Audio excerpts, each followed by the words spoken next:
أسماء كلهم على ورقة ثانية أسماء اسألها ياسمين.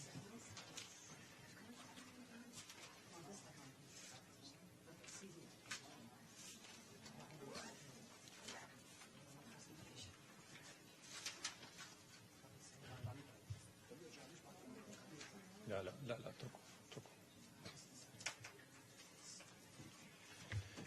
Ladies and gentlemen, good morning. I have the pleasure today to introduce to you the delegation of the U.S. Peace Council, led by my distinguished friend Alfred, and the distinguished members of the delegation. They are here today to brief you on their latest visit to Damascus recently and to Syria. They had a fruitful and successful visit in Syria. I wouldn't elaborate too much on it. The details will come directly from the horse's mouth. They will explain to you what they saw, what they heard, and what they know. They wanted wholeheartedly to come to the United Nations headquarters in New York to share all this very important information with the reporters and correspondents accredited to the United Nations, because you are the exposure of the genuine information and the accurate information.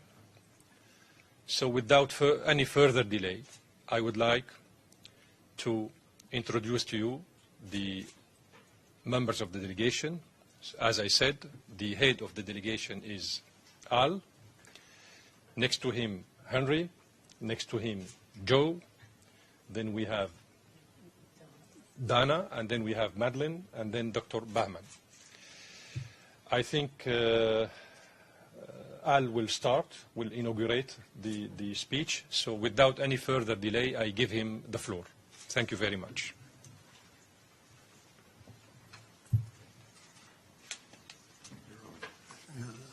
It's on. Thank you, Ambassador. Thank you very, very much. And thank you all for coming to hear our presentation. I'm Alfred Martyr, and I'm president of the U.S. Peace Council. It was quite evident to us over the several years that what we were hearing and reading from the press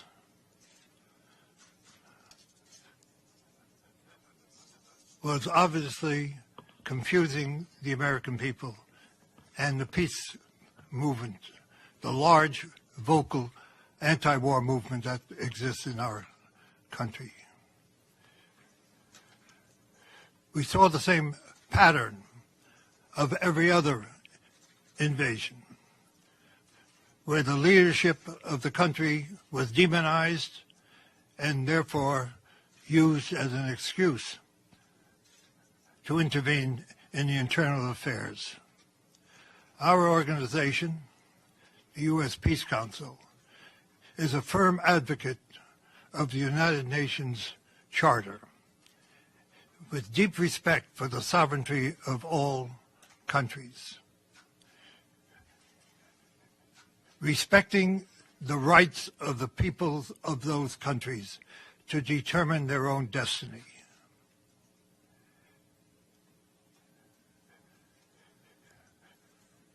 It was our consideration that we had to reach out to the U.S. peace movement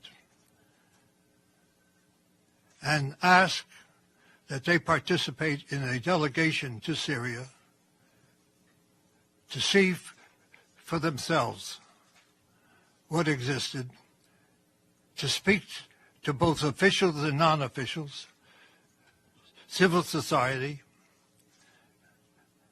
to try to determine for themselves, independently, the situation in Syria and the road to peace. That is our responsibility. Our responsibility is to reach out first to the U.S. peace movement and then to the American people.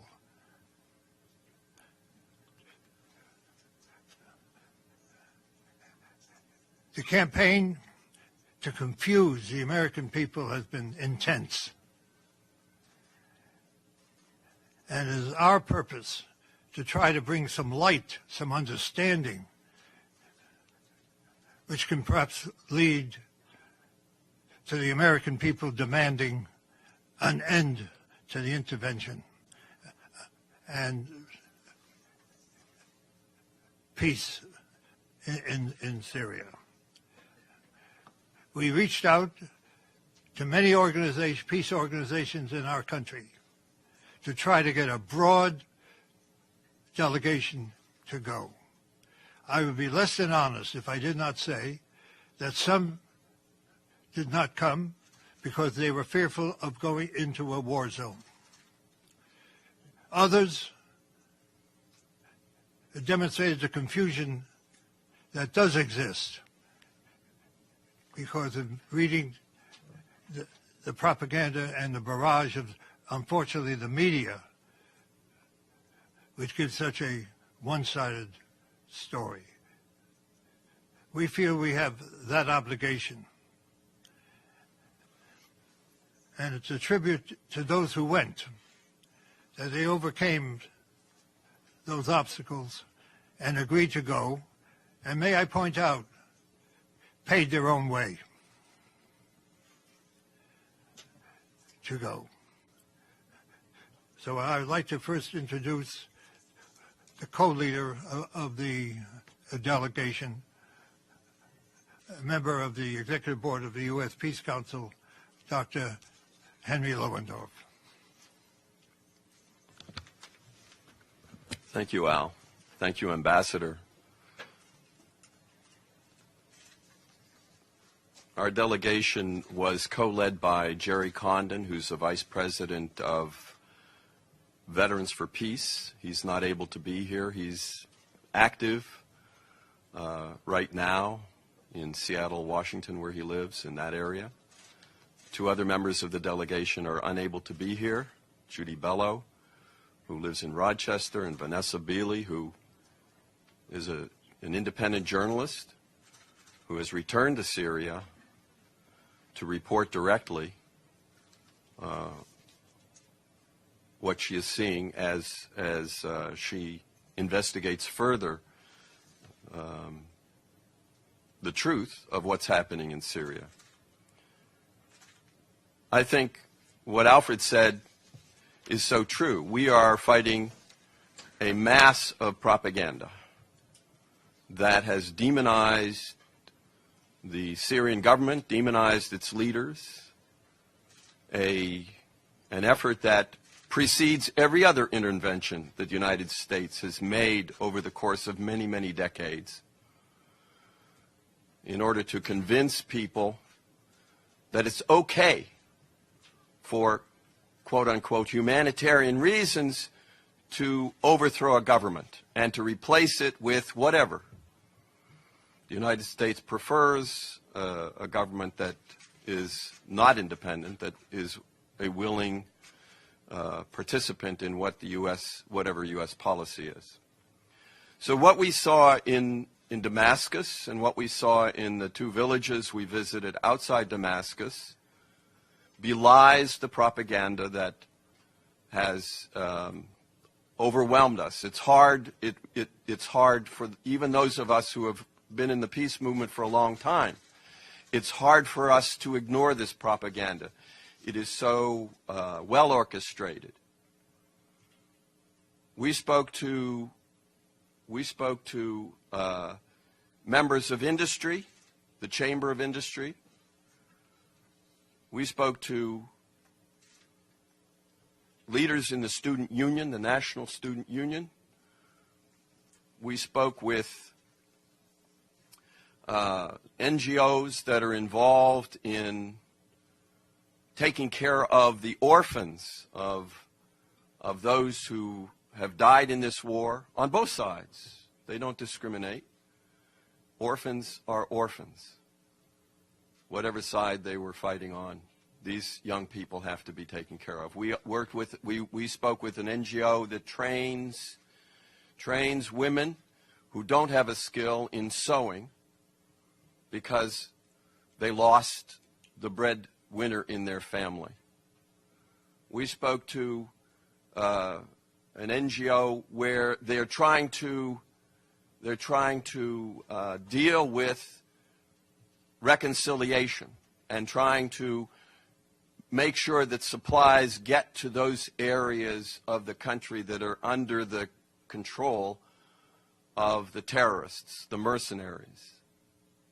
And we make a distinction between opposition, the political opposition with whom we also met, and the terrorists and the mercenaries with whom we did not meet. We met people in Syria who work nonviolently to bring about change. We learned of their efforts to bring about change, working in opposition to the government, working with the government, but nonviolently. We met with government officials.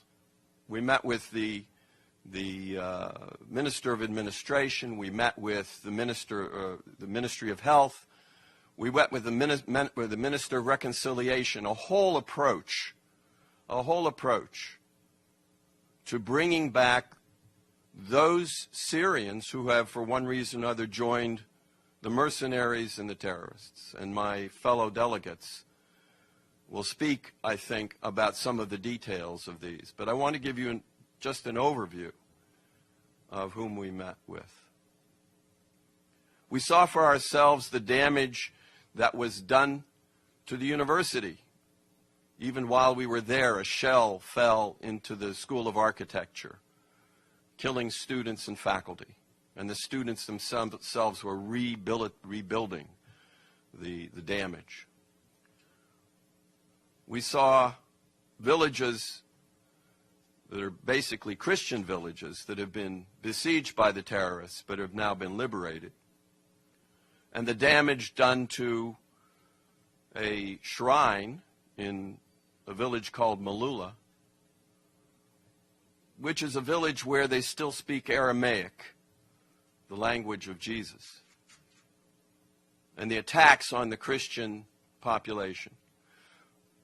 One of the things I bring back, there are two things I want to mention finally that we feel are really important. One is that while the United States would like to divide the Syrians up by religion or within a religion, by the different beliefs within that religion,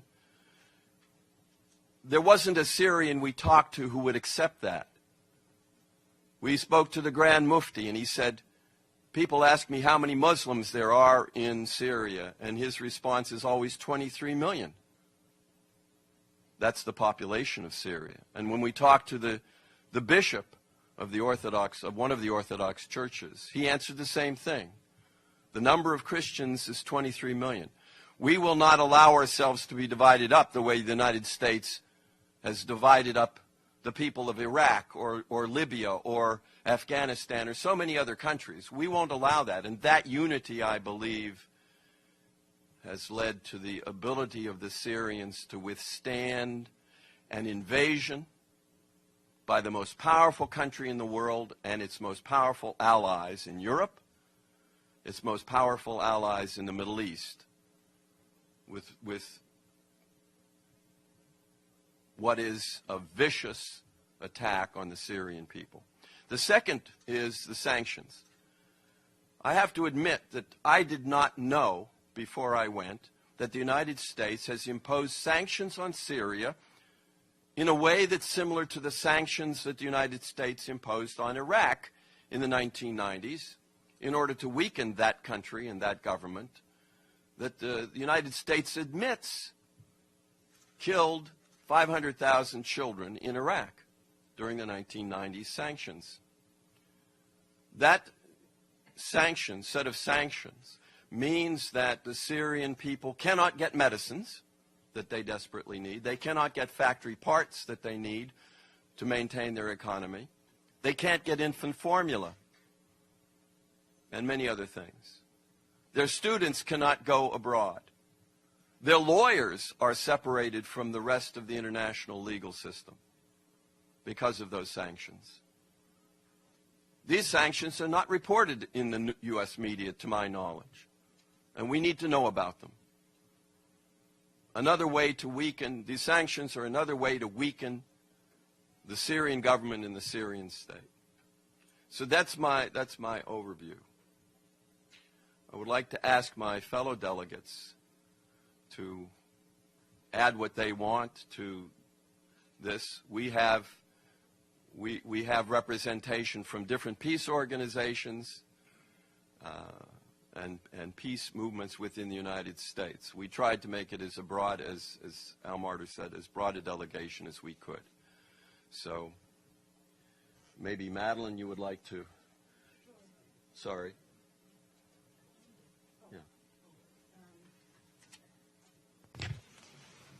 My name is Madeline Hoffman. I'm the director of New Jersey Peace Action. I went as an individual representing myself, but I've been a peace activist for 16 years. And I went because I felt that, I went to Syria because I felt that it was important to learn from the Syrian people themselves what was actually happening in Syria, because there has not been enough of or a focused enough response by the peace movement in the United States to what's been going on in Syria. And I can't add a whole lot to what Henry and Al have said, but I want to make this one particular point because I think it's very important and it gets to the core of everything that's going on. This is not a civil war in Syria. That's probably the first thing we heard, and we heard it over and over again. It is not President Assad against his own people. It is President Assad and the Syrian people all together in unity against outside forces, outside mercenary forces, terror organizations, the names change every day or every other day to try to protect their identity and maybe keep the connection between the country that funded it and that group kind of a little bit more nebulous. But there are groups, mercenary forces, supported by Qatar, Saudi Arabia, Turkey, the United States, and underneath it, Israel, the state of Israel. And these outside mercenary forces are the ones that are terrorizing the Syrian people and are attempting to divide the Syrian people. I remember when the U.S. invaded Iraq, our organization was against it well before the invasion ever began.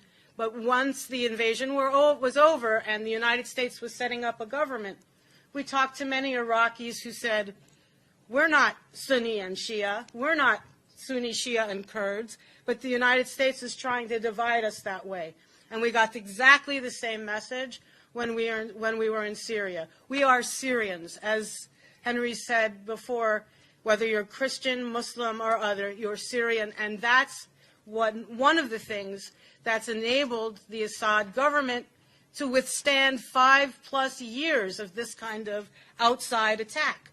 When Saddam Hussein, when it was time for the U.S. to unseat Saddam Hussein, after years of sanctions and 2 wars, he fell like that. When it was time, the United States decided time for Gaddafi to go, he fell like that. But when it was time, the United States decided it was time for Assad to go, he did not fall. And why? Because he has the support of 23 million Syrian people, and it was more before all these refugees were created and refugees were sent around the world. The whole idea of regime change, the policy of regime change, if you will, it's illegal under international law. The United States has no right to do that. The United States has no right to decide for the Syrian people who their government leaders should be. And so during my time there in Syria, I felt that over and over again. Who are we? Why are we presuming to know what's best for the Syrian people? And The other part of this that I think people in the United States need to know is that the Assad government provides free health care, free universal health care to everyone. It's a mission, it's part of the government's mission. Free education for everyone, from primary school all the way through, even to university and medical school. And we met with one person, when we met with this one particular person from the nonviolent opposition, we asked him, well, tell us, what are some of your grievances with the Assad government? And he said, well, you just heard that it costs about $50 a year for people going to medical school. We think that's too high. And he was being somewhat facetious, of course, but these are the kinds of policies that our citizens here in the United States are calling for: tuition-free college, universal health care.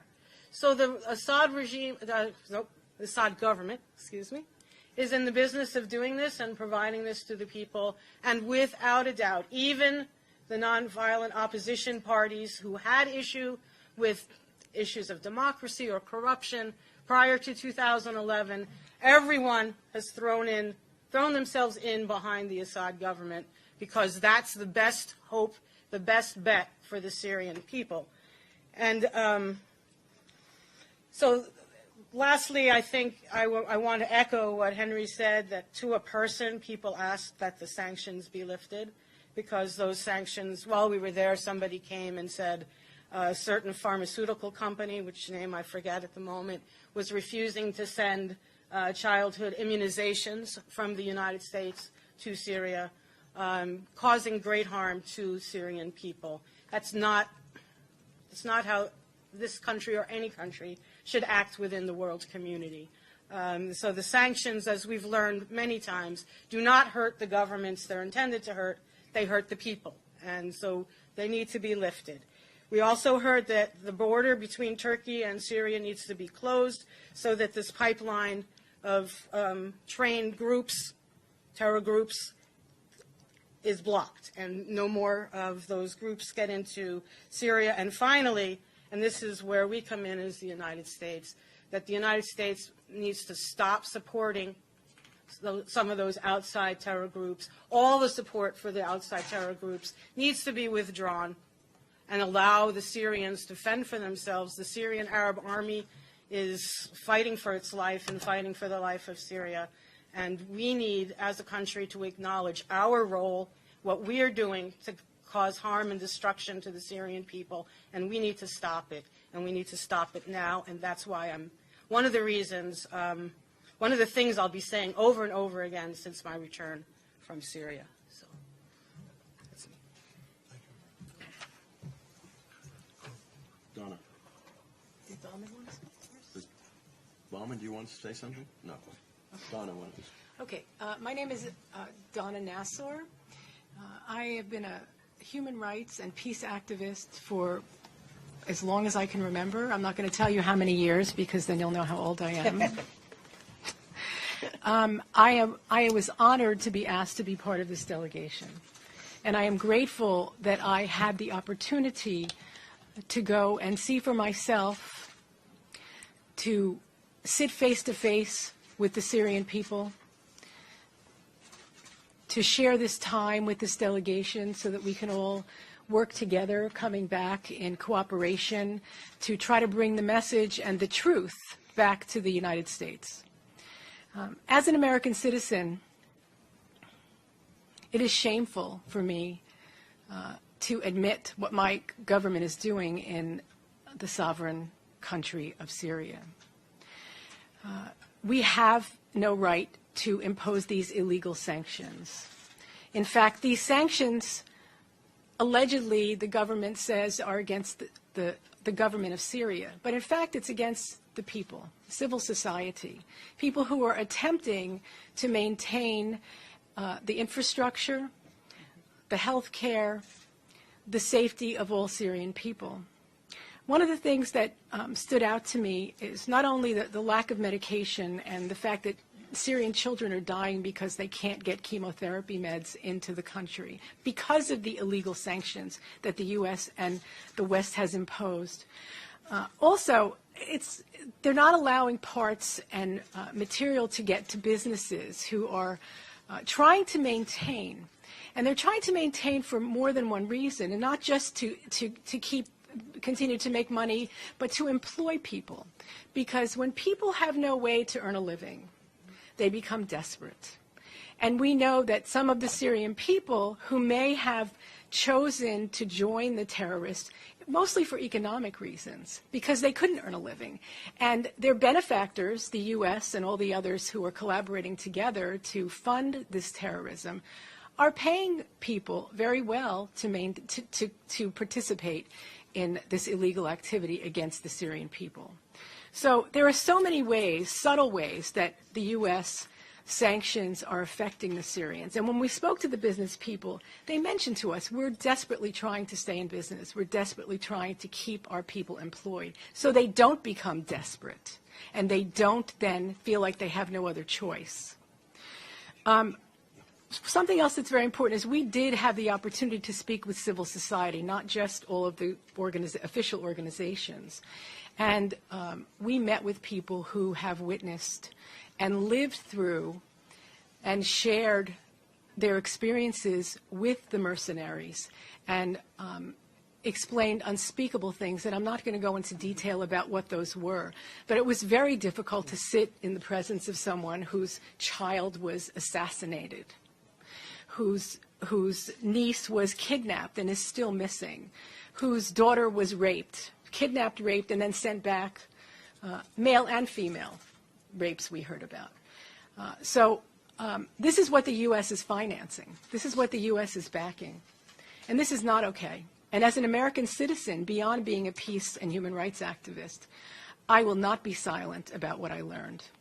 And we have to take responsibility for what's happening in this country and the lack of morality when it comes to our foreign policy and what we are doing elsewhere. I do want to say that, you know, we did have almost a 2-hour meeting with President Assad, which we were all very grateful for. After listening to him, after listening to all the voices of civil society and the groups and the government officials that we met with, if you think about it, it makes no sense what the U.S. media and Western media is reporting. It makes no sense that Assad, who is trying to maintain the infrastructure and look toward the future for the Syrian people, would be the one destroying hospitals and all of these places that the U.S. media and the Western media are claiming that he is the one responsible for destroying. It just doesn't make sense. He is interested in the future for Syria.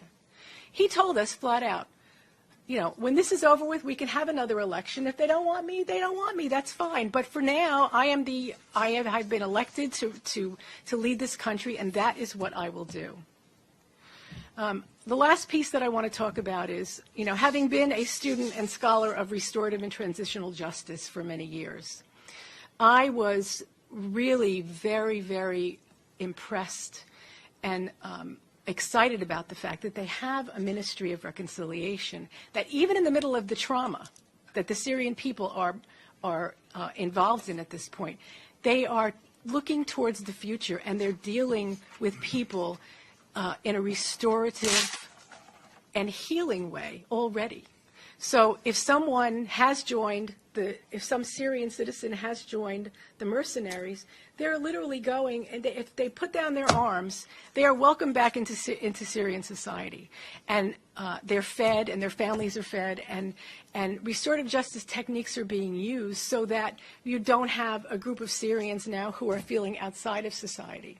So everything that I've said, I will continue to say, and I will continue to share with other people. And I feel now that since we have been there, we are now capable of sharing truth that, unfortunately, our media has not been offering the world. And we intend to not be silent from here forward. And thank you all for listening. Joe. My name is Joe Jameson. I'm coordinator of the Queen's Peace Council, which is an affiliate of or branch of the U.S. Peace Council. And my background is the trade union movement. So I'm accustomed to speaking bluntly. so forgive me if I do that. I'm reminded of the, I associate myself with all the comments of my colleagues here, but I'm reminded of the famous comment by the American writer Mark Twain, who once said that it's not what we don't know that gets us into trouble. What gets us into trouble is what we think we know for sure that just ain't so. And that's what I think of when I think about my fellow Americans and what they know about Syria and what they think they know about the war and the Syrian government and the Syrian leadership. What they think they know, I'll argue, just ain't so. And so we have to take that on because we're getting into trouble. Our delegation came to Syria with political views and assumptions, but we were determined to be skeptics and to doubt everything, to meet everyone we could, and to confirm or disconfirm received opinion and establish and conventional wisdom, and to follow the facts wherever they led us. I concluded a number of things from the trip. I won't go over things that my colleagues have already mentioned. The motive, in my opinion, of the U.S. war is to destroy an independent Arab secular state. It's the last secular Arab state standing, and it wants a client regime, like Libya, like Iraq, like a number of other countries you could mention. The U.S. hostility to independent Syria long precedes 2011, the beginning of the war. The U.S., I concluded, claims to be against ISIS terrorism, but yet it's been loath to fight a really consistent fight against terrorism. Certain privileged groups, such as the al-Nusra Front, the names shift, are called moderate rebels because they fight the Syrian government, and the U.S. wants that. They are not moderate. They beheaded a 12-year-old boy when we were there. We saw it on YouTube and on TV. The motives of the U.S. proxy war states are somewhat different. Sectarian motives and regional power rivalries affect Saudi Arabia and Qatar. The Wahhabist ideology, the ideology of the Muslim Brotherhood, is a sick, medieval, backward ideology. It drives the Saudi state. It motivates that state to finance this war. And Damascus, by contrast, promotes a socially inclusive and pluralistic form of Islam. And we met the leaders of that form of Islam, and they are humane and democratic-minded people and have every reason to join with the American people in stopping this insane support for Wahhabism, which is behind so much terrorism in the world. Those of my fellow countrymen who are dogmatic about Assad demonization are not going to like what I have to say now, which is that the Syrian government is popular, and for that reason, it is winning the war. The Battle of Aleppo will probably be decided soon, relatively soon, and may be the last hurrah, in my opinion, of the foreign mercenaries. The president is popular. His government is recognized as legitimate by the UN. It contests and wins elections. The elections are monitored. There's a parliament which contains opposition parties. We met them. There is a significant nonviolent opposition which is trying to work constructively for its own social vision. Some of it is inside the government, which in effect is a government of national unity. Some of it is in the parliament. We met them. The Minister of Reconciliation, as I think some of us have said, deals directly with armed groups, and he's an opposition leader. So let me conclude, which is that the U.S. policy on Syria, regime change, is not wrong in its details. It is wrong in its fundamentals. It is wrong root and branch. It violates the UN Charter. It violates international law. The U.S. is bombing parts of Syria without the consent of the legitimate government. That violates international law. The sanctions violate international law. I won't dwell on it because Marilyn and Donna have already discussed that. I think out of our trip flow certain tasks. I think it is the task of the U.S. anti-war movement to unite around a different vision than what it has united around thus far. Thus far, it has united around a feeble vision that is partly false, that partly accepts the dominant State Department corporate media narrative. We must directly and forthrightly challenge U.S. policy if we are to shift U.S. public opinion. Some organizations, alas, buy into the dominant mainstream media narrative. They have not covered themselves in glory by so doing. This is a dangerous moment. Without mentioning names, one of the apparently the leading candidate for president is surrounded by military advisors who are talking about no-fly zones, which means air war against the Syrian Air Force and the Russians, or boots on the ground, which means U.S. invasion. If we're not frightened by that talk, we should be frightened by that talk. This is a dangerous moment. We have to change the basic U.S. policy. We need to have a different kind of anti-war movement, and we must begin to shift U.S. public opinion. Thank you.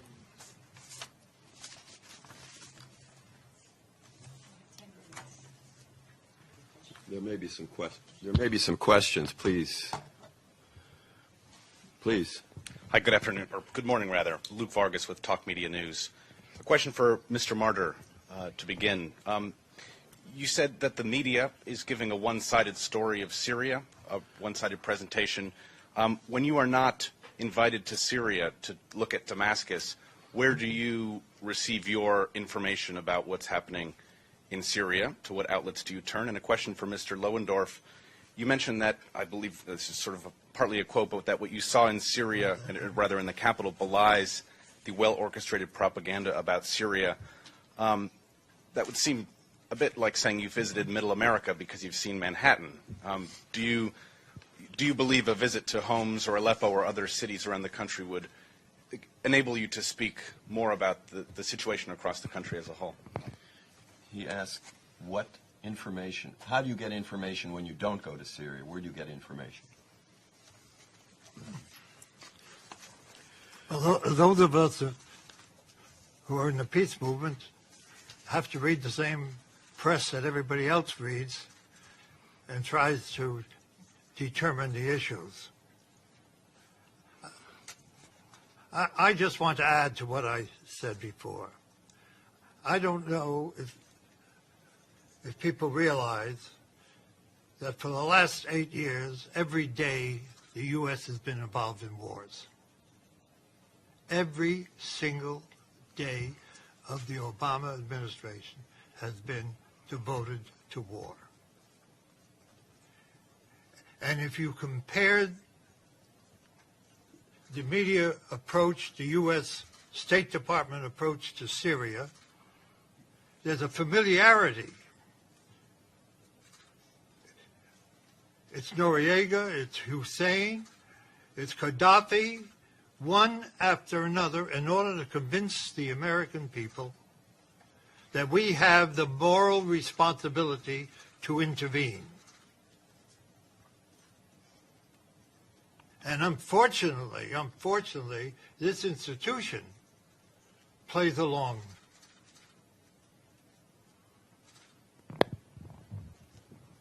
With it. This is not accidental.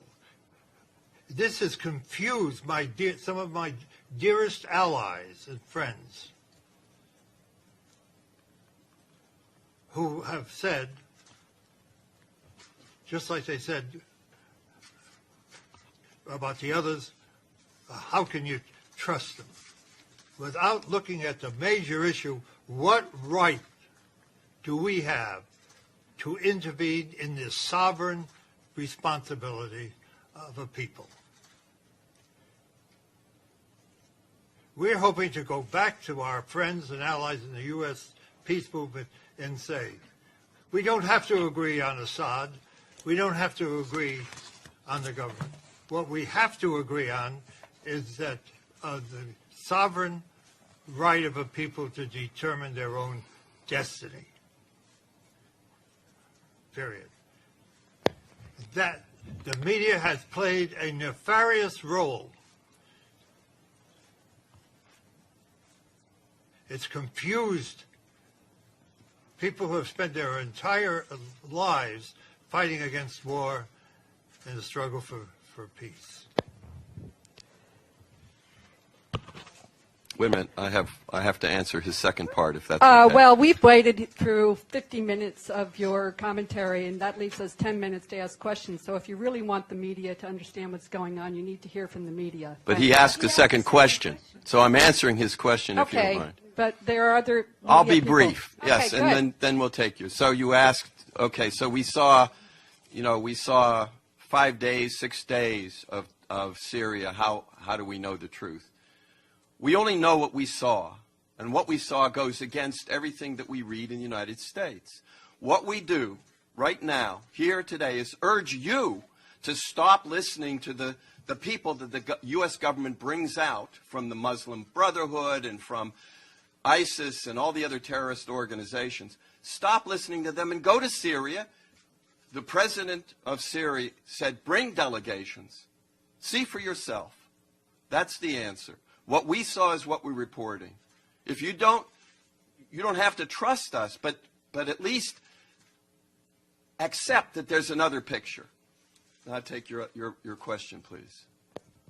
Who finances your group? Does the Syrian government give you money to fly to Damascus and travel around Syria? And given that you talked to Bashar al-Assad for 2 hours, did you bring up the issue of barrel bombing by the Syrian government and its allies? And did you discuss the cessation of hostilities that are supposed to be happening? It's just some of my questions. Thanks. Right. Everyone on the delegation paid his or her own way to Syria. It's $1,200 to $1,500 round trip. The Syrian government provided us with security and access to all of the people we asked to see and visit, as many as we could. The Syrian government also covered half of our accommodations, and we covered the rest. That's the truth. You can make of that whatever you want. In terms of meeting with President Assad, we did not ask about barrel bombing. Barrel bombing is a term that the United States uses, like Scud missiles, a nasty word. What we learned from him and from others is that when the terrorists destroy something, they show pictures and say it's the Assad government. Bombing, no matter who does it, is likely to kill civilians. We know that. They know that. But when an outside force, like the United States and its allies, invade with mercenaries, you expect the consequences that we've seen, which is a lot of loss of life and a lot of people fearing for their lives, leaving. Most of the people who leave, however, do not rush to the terrorist side, they rush to the government side. Those people who left the country left for various reasons. In part, they could afford to leave. But most of the people who have left their homes have moved to the government side because that's where they're safe and that's who they trust. So you're saying barrel bombs do not exist, or this is an invention of the U.S. government? I'm going to ask for this man. That's the term the U.S. government uses. What do you call them? Well, they're bombs. They're Why bombs. do we call them barrel bombs? Barrels because they're in barrels or they're tanks. No, they're not. Okay, what are they in? You have a question. Sure. I guess I wanted to pick up on, you'd said something about, when you said this institution plays along with it, Mr. Martyr, I think you were referring to the UN. So I just want, and any of you are free to take the question, sort of, what do you think the UN's role, in terms of it has a humanitarian presence? It's supposed, we don't hear that much about them from sanctions, but while you were there, did you have any interaction with the UN presence on the ground? What do you think of the UN's performance? And if any of you saw, there was an area formula meeting here yesterday, sponsored by the U.S. mission. What did you think of that? I mean, I can imagine, but if anyone wants to, that saw it, what they thought of it. Thanks. Madeline, you want to deal with that? Okay. First, on the issue of the United Nations, on the issue of the United Nations and the United Nations role, one of the members of our delegation, Vanessa Beeley, who is unable to be here, she's still in Damascus, has done a lot of investigative, independent reporting on what's gone on in and throughout Syria. And we also heard, we've heard from her on the role of the United Nations, and also from a young man whose family is still in one of the villages that's controlled by outside mercenary forces. And he is independentely trying to arrange for a food drop into that area because he can't go in to see his family can't come out. But he has said that the aid is not getting through. And Vanessa Beeley has said that the aid is not getting through. And one of the reasons for that is that it's being intercepted, either by the outside mercenary groups or at times we have heard stories that the United Nations aid is not getting through either because it's going to the wrong side, to the outside mercenary forces, not to people in the civilians in Syria who deserve and need to have that aid. This is all probably independently verified. I don't have the information here at my fingertips, but the role of the United Nations hasn't always been what it should be in this particular conflict, and I'll end there. Did you want to add to that? Okay.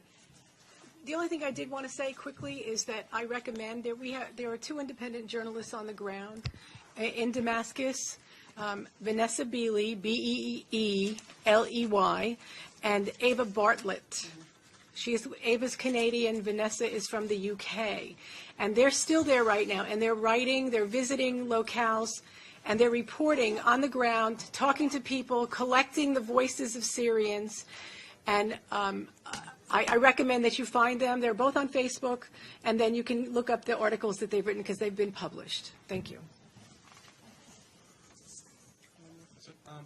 I just want to mention one thing that was raised by Dr. Jafari for us, that there was an informal meeting of the Security Council, I think some members of the Security Council yesterday, on the question of Syria, and apparently two doctors from one of these organizations that are affiliated with Muslim Brotherhood were brought into the meeting to testify again about the so-called crimes that the Syrian government is committing on the ground. I was wondering if anybody could pursue this issue and find out what the story is, because it seems to me that, once again, the propaganda and even military efforts are being intensified after the Syrian government almost closed down their connections to Aleppo. So we should probably expect more intensified fighting again on the side of the West to recapture the grounds lost. Did you want to speak? I just want to say something about there's a translation of an interview with a Dr. Antari, who lives in Aleppo. He lives in the government-controlled part of Aleppo. Most of us weren't aware that the government actually has most controls and protects most of Aleppo, and the terrorists have a smaller portion. And we hear only about and from the terrorist-controlled side. But Dr. Antari, you can find the interview if you search for Vanessa Beeley and the interview. But you had a question, please. We can't. All right. But maybe if you're available, we're available to speak if you want to continue this discussion.